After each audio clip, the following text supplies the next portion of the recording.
I trusted Clara with my sick, vulnerable children, never imagining that the woman I called family was convinced I was slowly poisoning them to death. And she was determined to save them, even if it meant taking them from me at knife point. The silence in my house used to be my enemy. After my wife Sarah passed away, the quiet was a physical weight, pressing down on me, reminding me of everything I'd lost. But then came Leo and Mia, my beautiful chaotic twins, and they filled every corner of our home with laughter, squeals, and the thunder of tiny feet. And then came Clara. She was more than a nanny or a maid. She was the linchpin that held our fragile world together. A kind, grandmotherly woman in her late 50s, with warm eyes and hands that seemed to be magic, capable of soothing a tantrum or baking the perfect cookies with equal skill. For 2 years she was family. I trusted her with the two most precious things in my universe. I trusted her implicitly. That trust was the biggest mistake of my life. It all started last Tuesday. A bug was going around their daycare, and sure enough, both Leo and Mia came down with it. It was a nasty one. Fevers that spiked over 103. Lethargy that turned my usually boisterous 3-year-olds into limp, whimpering dolls. As a single father with a demanding job as an architect, a situation like this was my worst nightmare. I cleared my schedule, of course. For 3 days, the world outside our front door ceased to exist. It was just me, Clara, and my 2 sick babies. We worked in shifts, tag-teaming the sleepless nights, the constant temperature checks, the syrupy medicine they hated, the endless rocking and humming. On the 3rd night, I was at my breaking point. I hadn't had more than 2 consecutive hours of sleep since it started. My eyes felt like they were full of sand. Around 2 a.m., Clara found me slumped in a chair between their 2 beds, head in my hands. "Mark," she said softly, her voice thick with that comforting accent of hers. Go get some sleep. I have them. I'll wake you if anything changes, I promise." I remember looking up at her, my heart swelling with gratitude. She looked just as tired as I felt, but her smile was reassuring. "You're a lifesaver, Clara. I don't know what I'd do without you." She just patted my shoulder and shooed me out of the room. I stumbled to my own bed and collapsed, falling into a deep, dreamless sleep, the kind of sleep that only absolute exhaustion can bring. What woke me wasn't an alarm or Clara's gentle knock. It was a noise. A tiny, almost imperceptible sound that my sleep-addled brain couldn't immediately place. It was the faint, muffled click of the deadbolt on the back door. My eyes snapped open in the darkness. My first thought was confusion. Why would Clara be going out the back door at... I squinted at my alarm clock. 3:17 a.m. A cold dread, sharp and immediate, pierced through the fog of sleep. I slid out of bed, my feet silent on the hardwood floor. The house was pitch black, a blanket of oppressive silence that felt wrong, unnatural. The laughter was gone. The crying was gone. The soft, shallow breathing of my sleeping children was gone. My heart started hammering against my ribs like a trapped bird. I crept down the hallway, every nerve ending screaming. The twins' room was at the end of the hall. The door was ajar, a sliver of moonlight cutting across the empty floor. Empty. Both cribs were empty. Panic, raw and visceral, clawed its way up my throat. I choked it down, forcing myself to move, to think. The back door. The click. I sprinted down the stairs, ignoring the creaks and groans of the old house. I fumbled for the light switch in the kitchen, my hand shaking so badly I missed it twice. Finally, the room flooded with harsh, sterile light, and I saw her. Clara was standing by the back door, her hand on the knob. She was wearing a heavy coat I'd never seen before. But that's not what made my blood run cold. It was what she was holding, or rather, who she was holding. In one arm, she had Leo, bundled in his thickest blanket, his little head lolling against her shoulder. In a baby carrier strapped to her chest was Mia, so wrapped up I could barely see her face. They were so still, so terrifyingly still. They were sneaking out. She was stealing my sick children in the dead of night. "Clara?" My voice came out as a ragged whisper. She froze, her back still to me. She didn't turn around for a long, agonizing moment. I could see her shoulder blades tense under her coat. "Clara," I said again, louder this time, a wave of adrenaline-fueled rage washing over the fear. "What in God's name do you think you're doing? Where are you taking my children?" Slowly she turned. Her face was a pale, emotionless mask in the kitchen light. There was no fear in her eyes, no guilt, no panic at being caught. There was just a chilling, unnerving calm. She looked at me, then down at the two precious bundles she was holding, and then back at me. A small, sad smile touched her lips. It was the most terrifying thing I had ever seen. "They need a doctor, Mark," she said, her voice steady and clear, as if she were merely commenting on the weather. "Of course they do," I yelled, taking a step towards her. "We were going to the pediatrician first thing in the morning if their fevers didn't break. Why are you sneaking out of my house with them at 3 in the morning? She shook her head, that awful, pitying smile never leaving her face. She adjusted Mia in the carrier, her movements deliberate and unhurried.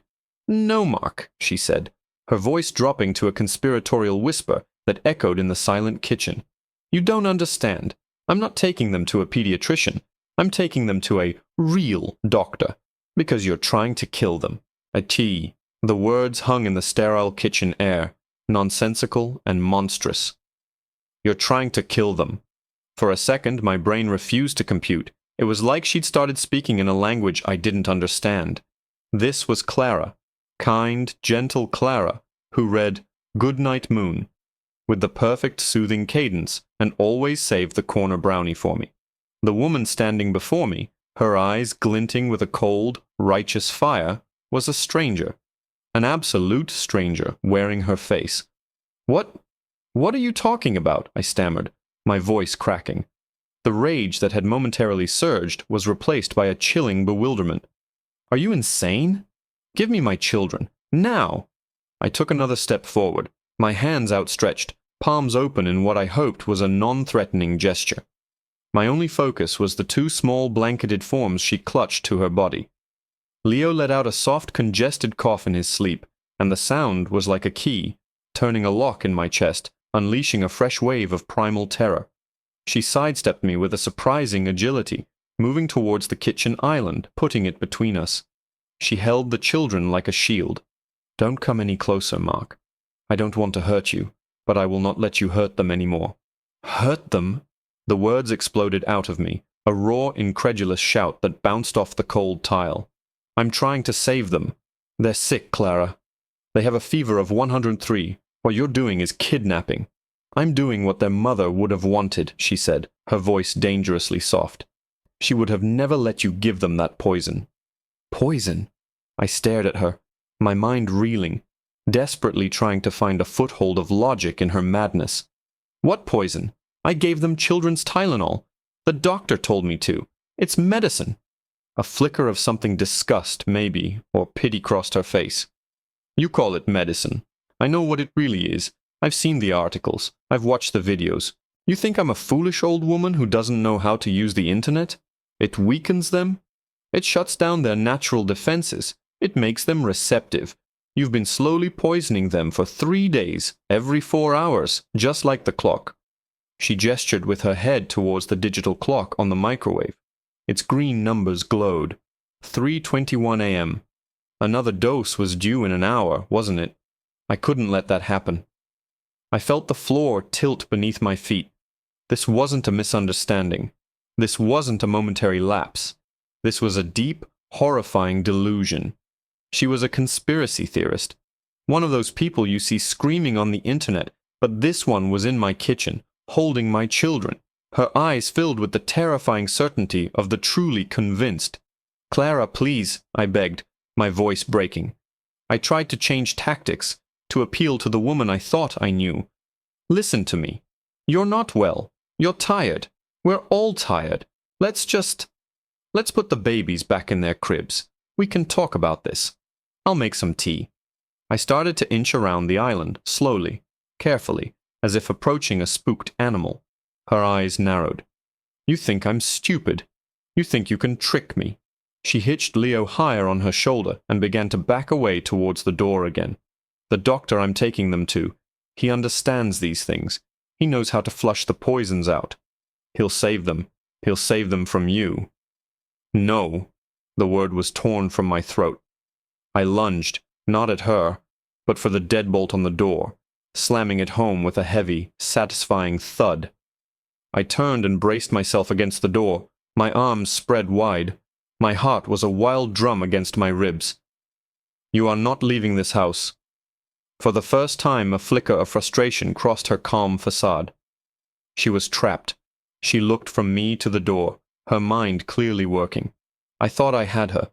I thought maybe, just maybe, the reality of the situation would crash down on her. But then she looked at me again, and that awful, sad smile returned to her lips. It made my skin crawl. "I was afraid of this," she said, her voice filled with a strange, sorrowful resignation. "I loved your wife, Mark. I truly did. Sarah was a wonderful woman, so full of light." The sudden mention of Sarah was like a physical blow. It was so unexpected, so completely out of place in this nightmare scenario, that it knocked the breath from my lungs.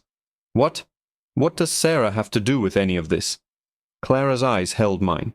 They were deep, dark pools of unwavering conviction. She took a deliberate step closer, and the world seemed to shrink to the space between us, the scent of the baby soap on my children's blankets, and the chilling finality in her voice.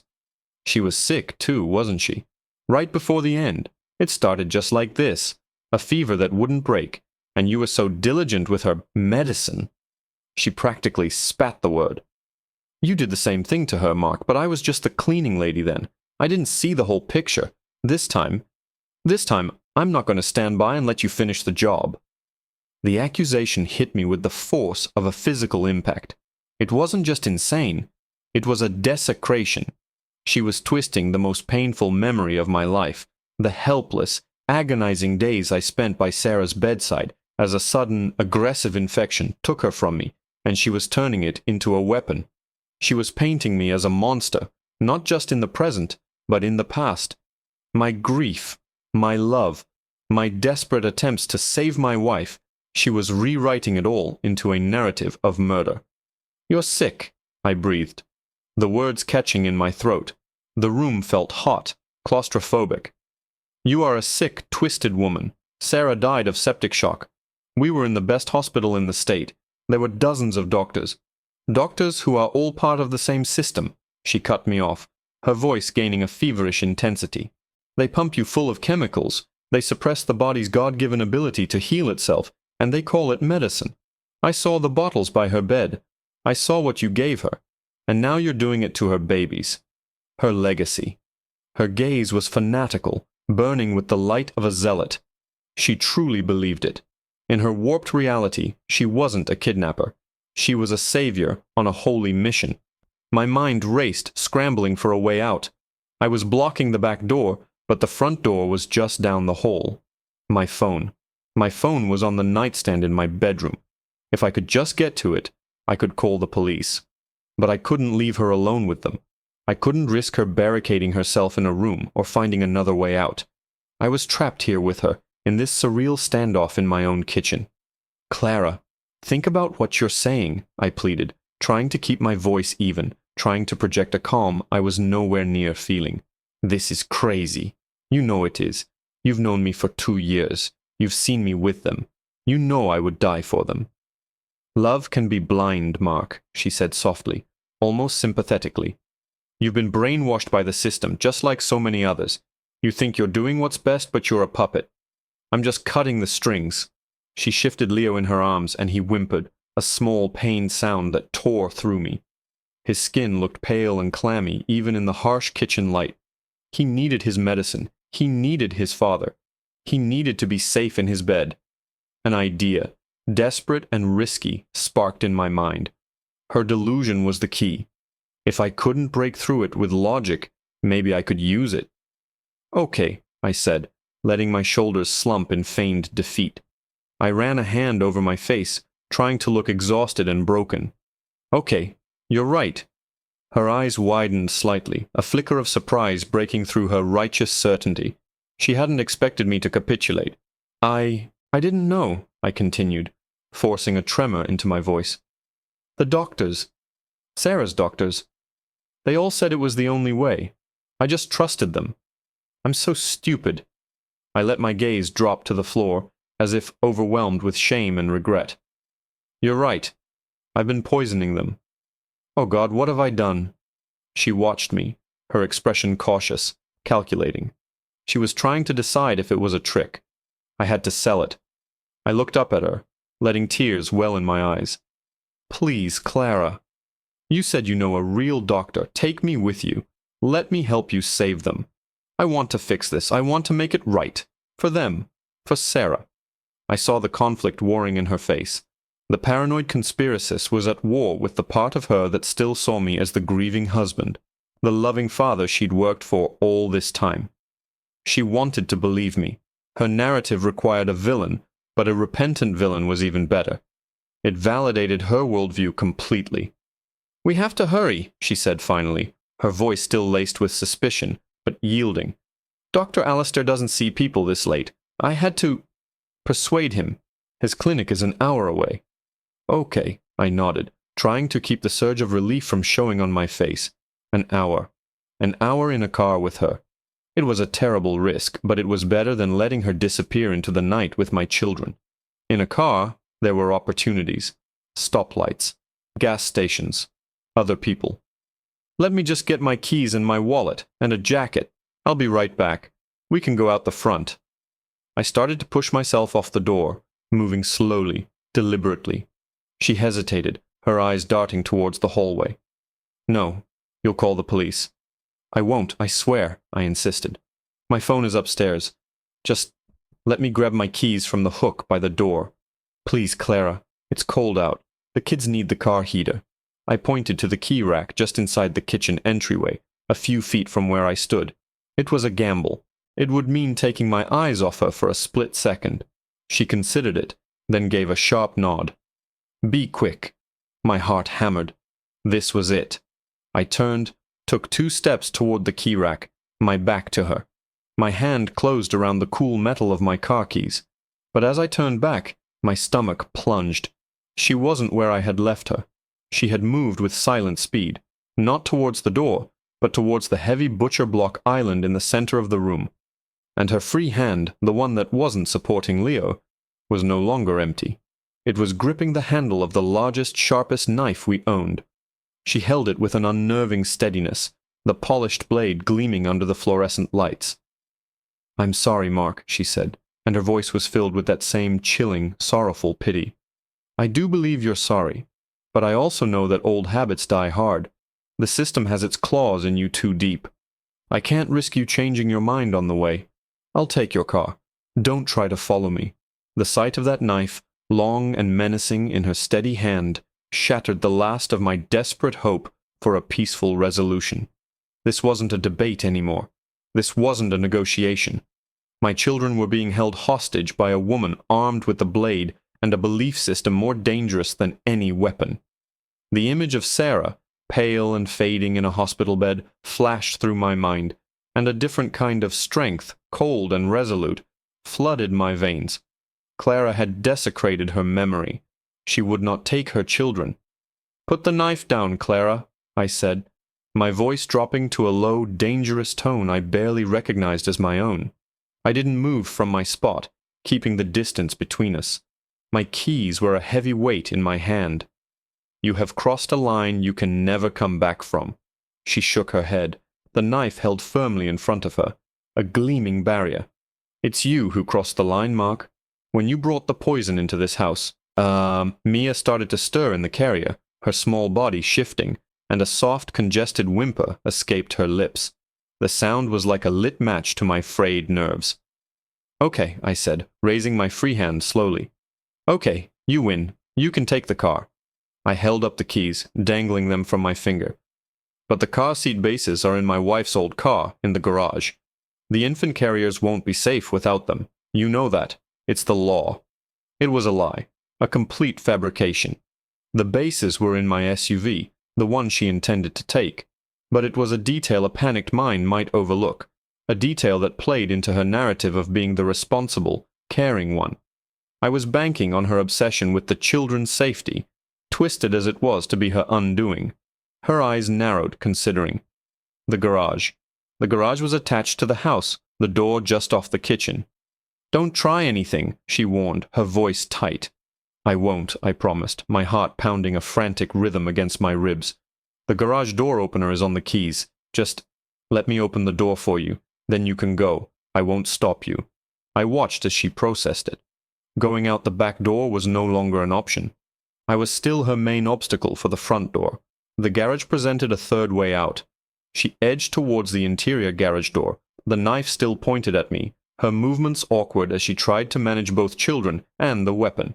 I walked parallel to her, keeping the kitchen island between us, until I was close to the door. I pressed the button on my key fob. With a low rumble, the main garage door began to rise, letting in the pre-dawn gloom. "The other car is in there," I said, gesturing with my head. "Let me just get the door for you." I reached past her, my hand going for the doorknob. For one critical second, her attention was divided.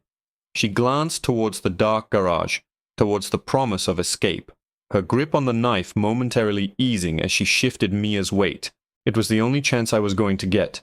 I didn't go for the knife, I went for the kids. In one explosive movement, I lunged forward, not at her, but at the baby carrier strapped to her chest. My left hand clamped down on the top handle of the carrier, while my right arm wrapped around Leo, pulling him tight against my body. I yanked backwards with all my strength. Clara screamed, a sound of fury and surprise. The sudden shift in weight threw her off balance. She stumbled back, losing her grip on both the knife and on Leo. The knife clattered to the floor.